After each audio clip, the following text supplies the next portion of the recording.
Hey guys, it's Matthew here once again, and every so often I do take it upon myself to see if I can make a certain mechanic work, and in this case it is bleed, because it's something that is somewhat lackluster, but I feel like the tools are there somewhere to make it happen and work, and it's just about figuring out how to do it.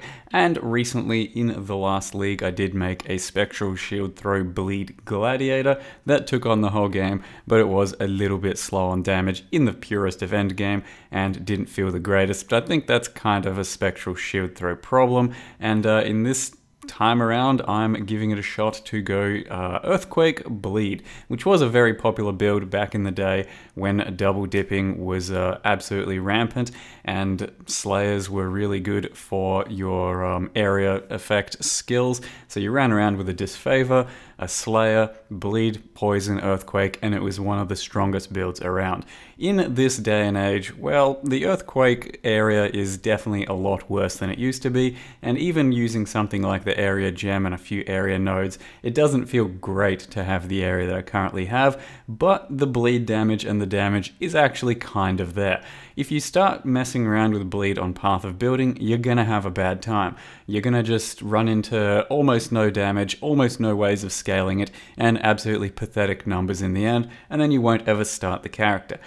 So what you have to do when building a bleed character is close your eyes, pray that something's going to happen, and just go with it. And so that's exactly what I've done with this Bleed Earthquake Berserker based off of the new Corroded Fossil mod, which is 60% chance for your weapon to deal 100% more bleed damage. And the way in which bleed currently works, you only really have two choices for an ascendancy: Gladiator, that scales your bleed quite nicely as well as giving you lots of bleed chance, and Berserker, which just gives 40% more damage, which will be scaling your bleed. So I chose Berserker because he's a pretty underrepresented class, and I think just a large amount of attack speed from the nodes that he gets, as well as the rage mechanic, means that you can stack up Crimson Blood more, should result in some pretty smooth damage in the end game, I hope.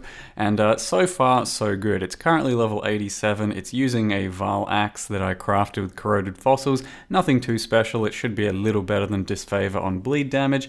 And ultimately, it's clearing things really well. It's a fairly defensive character, life and recovery-wise, and there is some single target damage for some reason, because you look at your path of building and you have something like 20,000 damage bleed over time. It's pretty pathetic, it's terrible, it's not even worth looking at.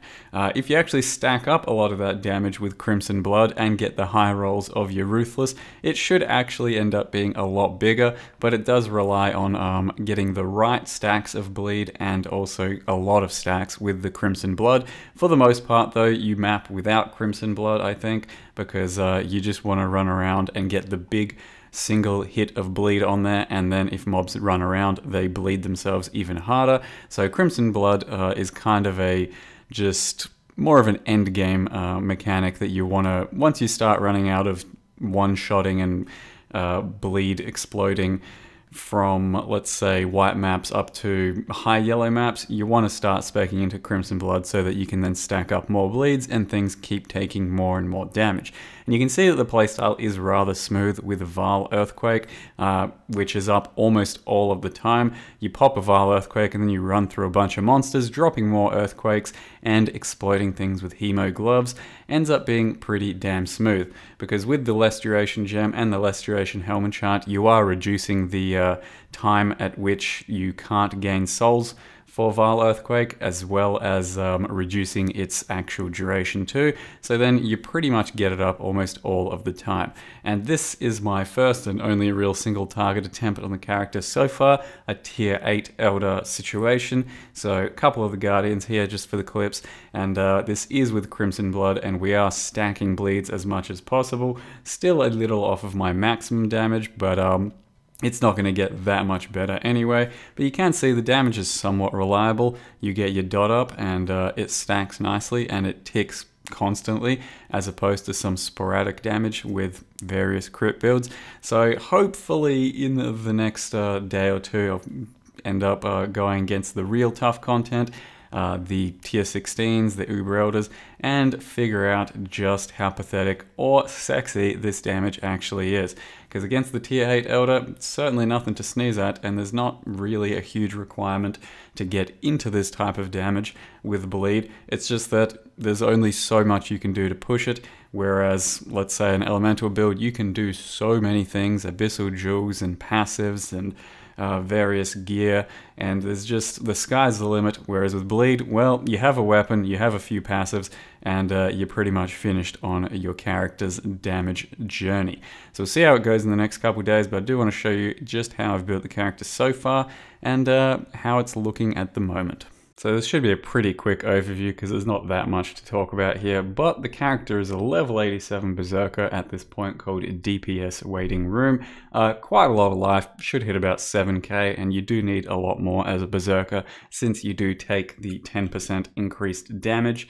Now, it's a twofold problem, this node, and pretty much why Berserker sucks so much at the moment, because most Ascendancies do give some sort of defensive little buff, while Berserker gains no defensive buff and also takes increased damage. So it's a twofold problem in taking more damage than just about every other Ascendancy. So that does mean you have to build a bit more life or a bit more defense otherwise. And besides that, we of course have Warbringer, which gives you your 50 stacks of rage while Warcrying, and our Warcry is instant, so you run around, get your rage up, as you just mash Enduring Cry every couple of seconds, and it is a huge amount of extra life, like an instant life flask. So I think there's nothing wrong with that node. And then you get some Leech and Cloaked in Savagery, which basically does nothing for us as well. For the most part, we are just Berserker because you get rage here and a nice little recovery with Enduring Cry, and then of course the big 40% more damage for bleed.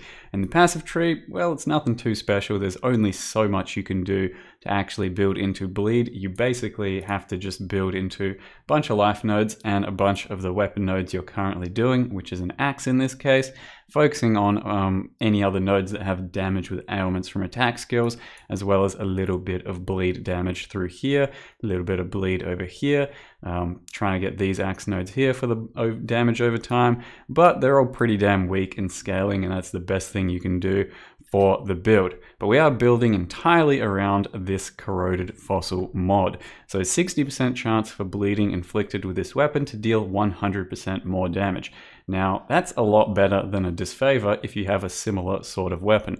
A Disfavor does like 600 damage, 600 DPS, but the damage range on it is what's important, and it's about the same as my axe. It's a little bit better, but it's about the same. And after that though, I have 60% chance for my bleed to deal 100% more damage, so it should be, let's say, roughly 50% more bleed damage than the current Disfavor, and Disfavors are absolutely cheap as chips right now, and making these is also pretty damn easy. You just slam corroded and jagged fossils onto Vile axes, and you can straight up multi-mod around the single modifier of the more damage with bleed and have a similar resulted axe like mine, but I'm trying to go for something a little bigger by also trying to get the Elder mod, damage and cull, and then you can multi-mod around that as well, or just try and make a bigger one in general. So they are very easy to make on the absolute baseline, but if you want to make a bigger one, it's going to take a bit more effort, and ultimately it'll be kind of worth it. It'll be better than a Disfavor, but bleed I don't think will ever really rule the game at the moment. We'll see if it takes on the end game very smoothly either way, because currently the playstyle has been very nice, the damage has been pretty good up to this point, and it's fairly defensive. Even as a Berserker, this much life, I've only died to It That Fled in a couple of maps. Otherwise, I think I should be able to take on the rest of the content deathless. We'll see how that goes. The only other real form of scaling you can do though for this that's interesting is a level 1 maim chest. Once again, a fossil mod of the underground. That just means that you can basically get a cheap 7 link. So you have your other mods here, Earthquake, less duration, absolutely pivotal for your Earthquake for the secondary Explosion, you need less duration, otherwise it's going to feel bad. Brutality, melee fizz, deadly ailments, and ruthless. And then you also have the 30% reduced earthquake duration helm enchant, which makes, once again, the duration a lot more nicer to play for an earthquake character, and I'd say without it, it's not really worth doing. And then of course, the Vile skill itself helps increase your bleed stacks and playability. So that's the 6 link there. Only really one specific gem that goes into pure damage over time stuff. Otherwise, it's still all front loading your damage somehow and also affecting your bleed. And then Ruthless has a 1 in 3 hit to get 100% more bleed. So sometimes your bleeds are going to be huge, sometimes they're not, based off of the Ruthless, but you can instead just go something like a Maim, an Unbound Ailments, or a Chance to Bleed if you don't like the unreliability, but it should be worth doing in pretty much every bleed setup, because the high rolls will be much higher and the low rolls, well, it'll still probably feel just fine. And like I said, if you're going to mess around with Path of Building, you're going to notice that bleed damage is not very cool. You're going to be doing something like 40k against Shaper type targets. That's with our axe, but we don't have the mod itself built into it at the moment because it just doesn't work on Path of Building, so you'd have to build in a 60% more sort of bleed mod if you want to edit it out yourself. But you can see the damage here, 40k, pretty weak, nothing too special, right?